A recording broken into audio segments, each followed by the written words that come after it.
All right, so just give me a little bit of background on yourself, playing career, and where you currently coach at. Okay, so I was born in St. Thomas, Virgin Islands, moved to Waukegan, where I played high school ball. After Waukegan, I came here actually to play for a couple years. We had 2 good years here, transferred on to Dominican University in Chicago, where I also had another good 2 years. Um, Playing the Virgin Islands for a little bit, some of their summer leagues and FIBA stuff, training camps and stuff like that. Uh, Came back. I went back and forth, so I came back, did some semi-pro stuff here with Kenosha Ballers. Went back to the Virgin Islands for another couple years, and then came back again. Same scenario. But ever since then, I've been coaching at Dominican, and just past year, I got the head coaching job at McHenry. So.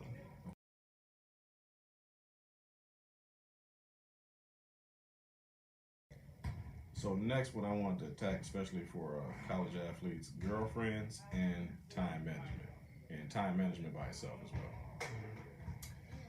Uh, I think one thing all student athletes need to focus on when they make the decision to play college athletic is prioritizing, the things that are important.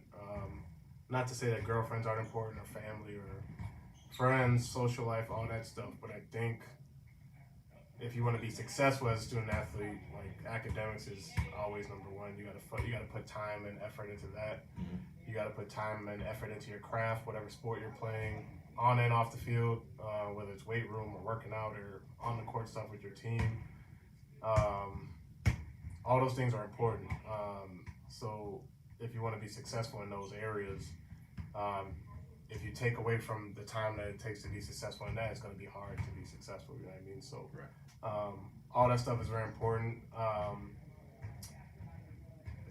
Also, just communicating with your significant other. Hey, this is what I'm going to be involved in for the next 4 years, some odd years, or however far you want to take your athletic abilities. And that should just be something that is talked about often in relationships. So both people are on the same page, they know what they're getting themselves into, knowing that time isn't always going to be available. So I think that's the best way to attack it for real.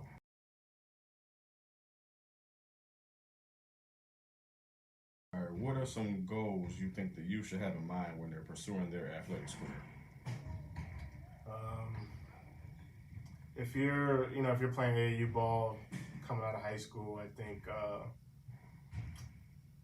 when you're going through the whole recruiting process, I think it's important to ask yourself what you can do to help your team be successful, and whether that's being the best academic student you can be, because that equals a certain amount of scholarship money and help yourself financially, to depending on the level of your recruitment.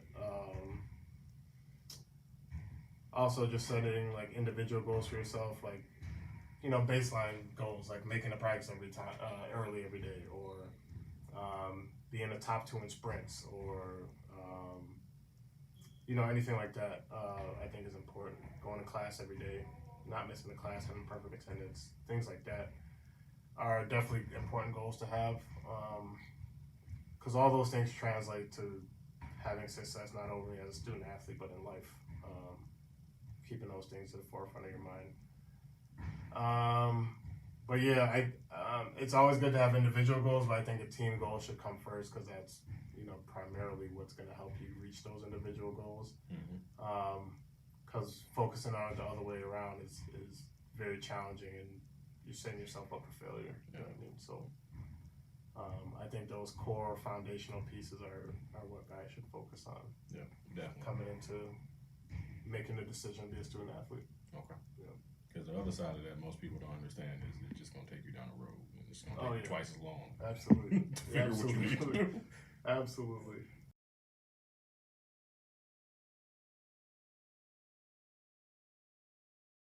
Do you think parents have enough information when it comes to athletics? No. I think, just the way basketball changes every 5 to 10 years, it's always a learning process, and I think parents should stay involved and informed as much as possible. But half that battle is listening to the right people. I think parents and families often take advice from people that don't really, quite frankly, know what they're talking about or have all the information, and I think it hurts not only the student athlete but the families involved as well. So just, anytime you're doing a recruiting visit or talking to coaches, ask a lot of questions. It's never a bad thing to ask a lot of questions just to get all the information you need. Talking to players who've been through the program that's recruiting your student athlete, talk to, athletic directors and presidents, whoever you need to talk to get as much information as possible so that you're as informed as you need to be. Because basing decisions off of lack of information or misinformation is very, it's a gamble, and it's gonna hurt your student athlete in the process.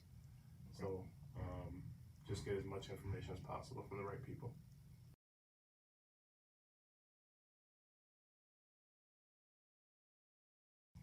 So now I just want to talk about scholarship offers versus interest, given that you are a scholarship program here at McHenry.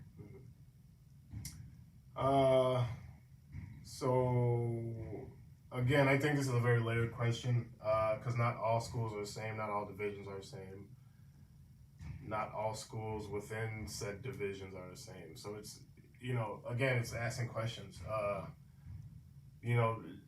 Just because a school sends you a letter in the mail or they call you or they come to a game doesn't mean that's an official offer. And an offer, again, can mean a lot of different things. It can mean a spot on the team.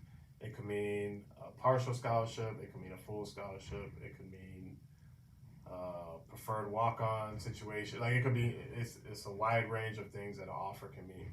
Mm-hmm. And it's a wide range of things that interest can mean. Like, I won't name specific schools, but there are schools who, every year will just, send out things in the mail or make phone calls to kids who are within their area. You know what I mean? Just, let's say a random D2 will reach out to all the all-state kids in their area. Because, of course you want to recruit locally for fan-based reasons and, other reasons. But that doesn't, like, if you wanted to commit and say, yeah, I want to come to your school, it doesn't mean that's what the situation is. So again, I think it's important just to ask questions, stay in communication with the coaches to see where they're at with their recruiting and what they're looking for from you. But you have to be careful on the verbiage because you don't want to, tell other coaches you have an offer from said school, because then they may or may not offer you based on you telling them that a school, like, let's just say, for instance, Coach K sent me a letter in the mail, and then Florida State was ready to offer me, but they heard that I told them, like, I got the offer from Duke, which, they may not want to out-recruit a Duke program because they think they have an offer from them. Instead, they might go find a kid that they can offer and not have to out-battle Duke. You know what I mean? So telling coaches you have offers that aren't true or that, schools that are interested that aren't necessarily true can hurt your recruiting as well. I know a lot of kids use that as leverage, but most times it hurts you. So I think just understanding the definition of those words is important, especially when you're going through the process. Yeah.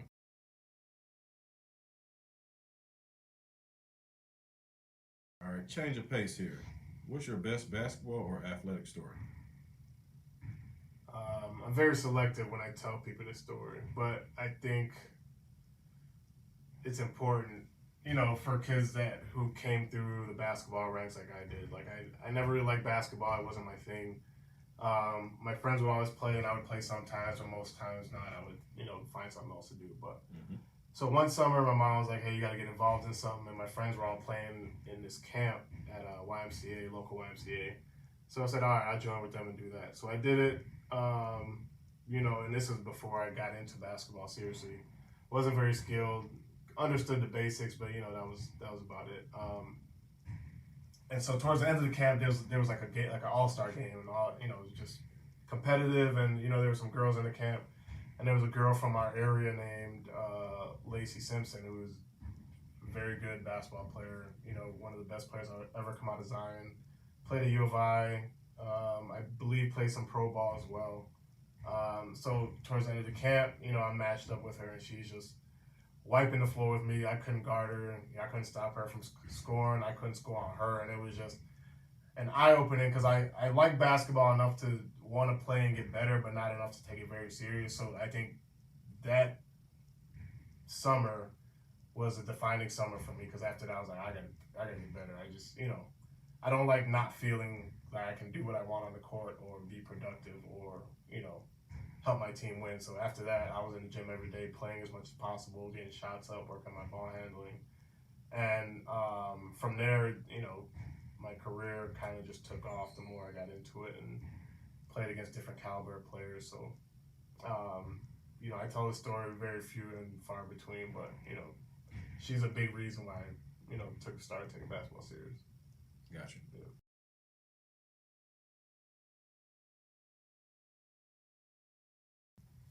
So now on to athletes and social media, the cause, the effect, or even the train wreck. What are your thoughts on social media for athletes?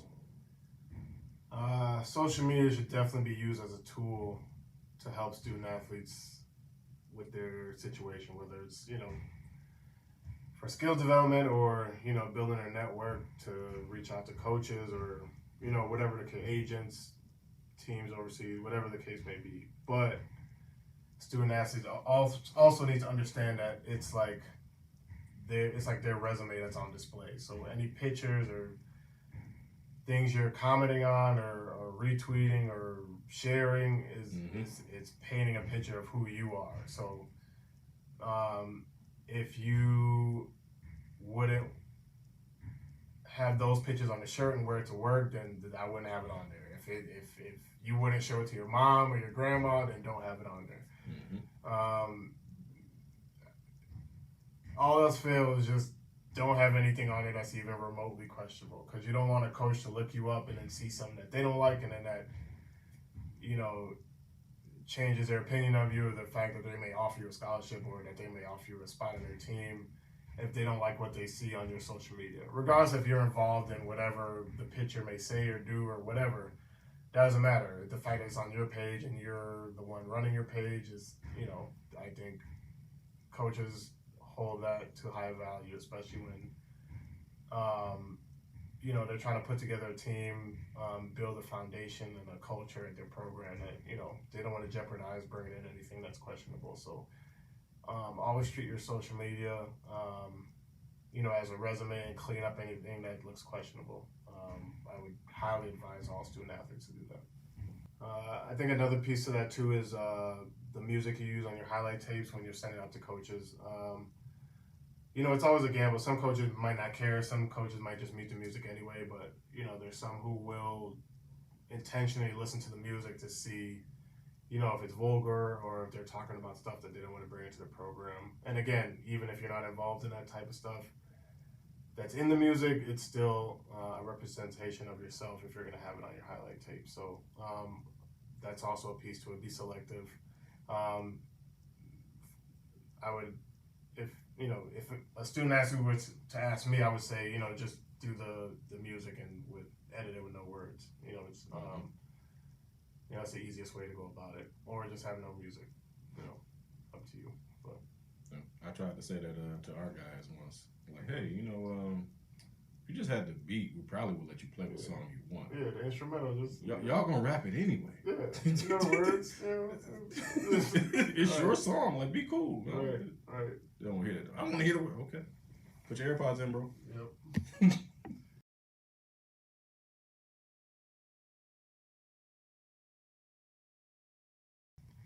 How rewarding is it to you, given that you've seen the young men reach their goals, and the beginning of that for some of them, how their hard work was not in vain this entire time?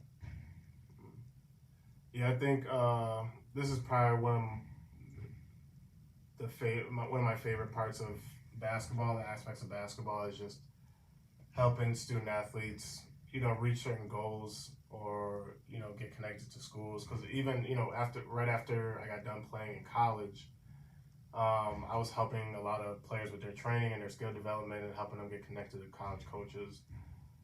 So I was doing that for like 10 years, just building a network of coaches that I know and just trying to help as many kids as possible get to school and pursue their dreams. And that side of it has always been very rewarding for me, because to see a kid work hard, put in the work and the time, and then finally get the benefit of, playing for a college program and seeing their career take off or develop and having those experiences. Because I know, the college basketball is one of the best times of my life personally. And I think, when kids go through that process, they typically feel the same. So I wanted to give as many student athletes the opportunity to do that, and it's just a great feeling to see them achieve their goals, big or small. Not everyone wants to play college ball or play high school ball or play after college even, but whatever goals they set out and to see them reach them is always a rewarding piece for me, and I hold that dear to my heart for sure.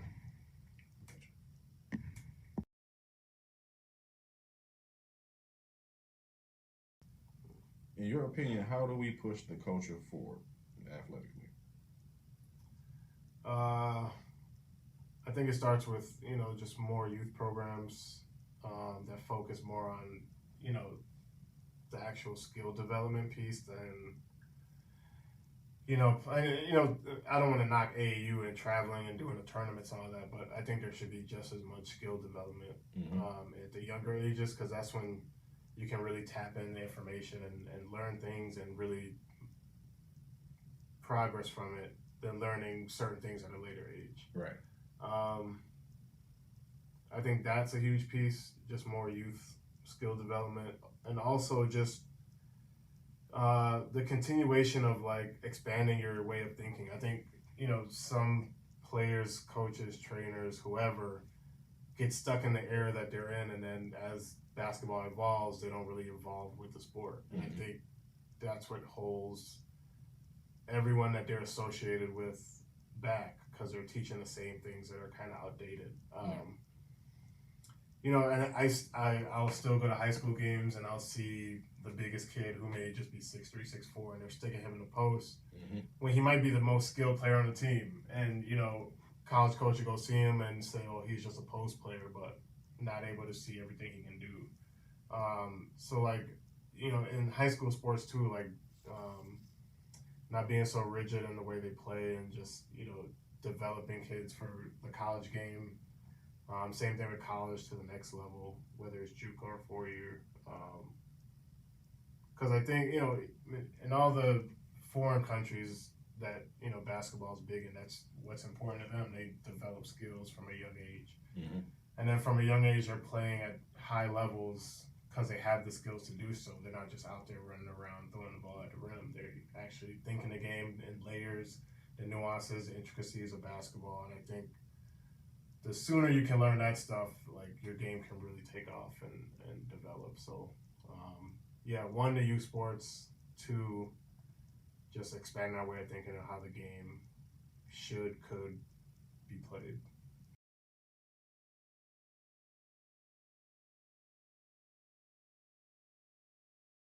Why JUCO?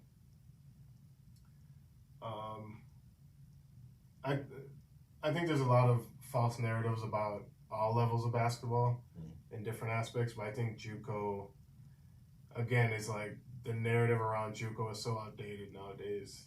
Everyone thinks that JUCO ball is only for kids who couldn't make it academically or who aren't as good or, XYZ, whatever narrative or excuse they want to use, but which isn't really the case. I think JUCO is an important level for kids that just want to develop, expand their recruiting, maybe to improve their grades. That can also be a part of it too, but that's not the sole reason why kids go JUCO. Because there are kids who start off at a 4-year and transfer back to JUCO for those same reasons. And that's not a knock on any kid that's done that. I think I've seen more success stories of kids doing that than the latter. So, and JUCO is a wide range of talent, age, skill sets. Our region is pretty tough. There's always a team that's coming out of our region that's in the national tournament or winning national championship. So if you're playing against guys like that every day for a whole season or two, and then you're taking your career onto the next level, I think that only helps you develop and become a better player. Because not everyone can go to a 4-year right away and play right away. I know a lot of players think that, but that's not always the case for everyone.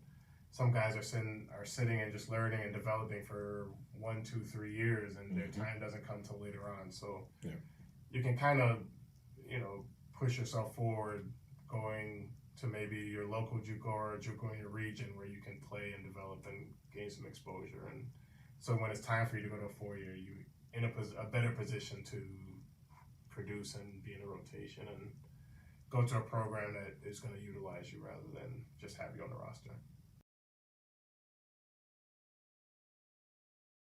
All right, so a really bland question here: grades. Just simply grades. How important are they? Grades are, again, it's a layered question, but without getting too deep, academics are very important for every student athlete. Not only for basketball, but just, for academic and career reasons. You want to be able to, learn information at whatever field you're studying and then take it on to your, because at some point you're going to be working or in a field where you're going to have to know some things. And without putting in the time and effort, you're going to kind of miss information or miss out on some things that you can learn that can kind of maybe help you further along in your career professionally. And I think that's another aspect to academics which is important. But as far as basketball, it's important because, literally a 0.1% in your GPA can equal thousands and thousands of dollars, whether it's academic or athletic scholarships. And I think a lot of kids don't realize that. They think, as long as they pass and a school can offer you a scholarship, then they're not paying for anything. This is kind of a good segue into from the last question where we talked about offers, because not all, when people hear offer, they say, okay, everything's free, everything's paid for, I don't have to come out of pocket anything, which isn't always the case. And so if they're going to a school where you may have an offer, that doesn't mean it's paid for, everything is paid for. So the better your academics, the better the school can offer you some academic money, some grant money, whatever, and then the athletic scholarship money can cover up whatever's left over. Right. I know even at Dominican, where the last school I came at, a 2.9 to a 3.0 was literally, I think, $12,000 in scholarship or something like that. The numbers escape me right now, but it was a big gap in scholarship money just from having a 1 point difference. And then also it's different for high school to college from JUCO to 4-year, because the transfer numbers are different, the high school numbers are different, the academic standards are different. So you always want to stay in touch with, what you're needed to get the type of support financially that you may need from the school. So at the end of the day, I always tell kids, simply just go to class. That's one thing you can control. Just go to class. Just have perfect attendance, let the professor see your face every day, build a relationship with them, a rapport with them, and then not have any missing assignments, because it's hard to recover from zeros. So you do those two things, chances are you'll walk away with, at the very least, a C. And you do any type of work beyond that, you can be a 3.0 student. So those two things are very important academically, for sure. Gotcha.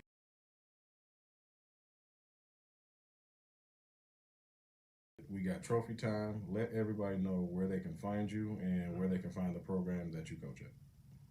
Yes, so I coach at McHenry College in Crystal Lake, Illinois, D2 JUCO, Region 4. All my social medias are the same: AD as in dog IO at ADIO10. McHenry College, all of our athletic pages are on my Twitter page, so you can reach them there. And then if you need any skill development training, recruiting help, also you can reach out to me, send me a message, email, whatever the case may be, and I'll get all the information I need from you and go from there. But other than that, I'm always willing to extend my resources and my support for student athletes that needs help in any way, shape, or form. So don't be afraid to reach out. Gone. Yeah. I got it. We on the move. We on the move.